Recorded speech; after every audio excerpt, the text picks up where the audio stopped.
Hey friends, welcome to my video. আজকের ভিডিওতে কিভাবে মেহেন্দির কোণ বানাবো এবং সেটাকে কিভাবে সিল করব সেটাই তোমাদের দেখাবো। কোণ বানানোর জন্য যেসব জিনিসের প্রয়োজন সেগুলি আমি এখানে নিয়ে নিয়েছি। এখানে আমি ভিজিয়ে রাখা মেহেন্দিটিকে ভালোভাবে ফেটে সেটাকে পাইপিং ব্যাগের মধ্যে ভরে নিয়েছি। এরপর এটাকে টেপ দিয়ে এর মুখটিকে ভালোভাবে আমি বন্ধ করে যাতে এর মধ্যে হাওয়া না আসতে পারে। এরপরে আমি একটা মাপের সেলোফিন শিটকে কেটে নিয়েছি। এবারে আমি কোণ বানানোর জন্য সেলোফিন শিটের 1/3 পার্টের পিন রাখবো আর ওপর থেকে সেলোফিন শিটটাকে ফোল্ড করতে থাকবো। ঠিক এইভাবেই তোমরা করবে যেভাবে আমি ভিডিওতে দেখাচ্ছি। কোণটা তোমরা যতটা পরিমাণে সরু চাইবে ভেতর থেকে এই পেপারটিকে হালকা হাতে সামনের দিকে টানতে থাকবে। নিচের দিকে যেই অংশটা ছেড়ে আছে ওটাকে ভালোভাবে টেপ দিয়ে সিল করে নিতে হবে, ঠিক এইভাবে।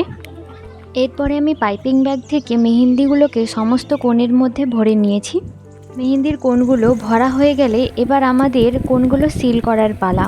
মেহেন্দি কোণের ওপরের অংশটাতে আমি ভালোভাবে টেপ দিয়ে এটাকে গোল করে সেটাকে আমি বন্ধ করে নিই।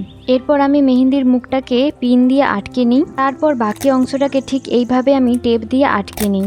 ঠিক আমি যেভাবে করছি তোমরাও সেভাবে করলে খুব সহজে এটা বানাতে পারবে। কোণগুলো বানানো হয়ে গেলে তার মধ্যে আমি আমার স্টিকারটি দিয়ে দেব। আমি কোণগুলো বানিয়ে নিয়েছি, এই হচ্ছে কোণ।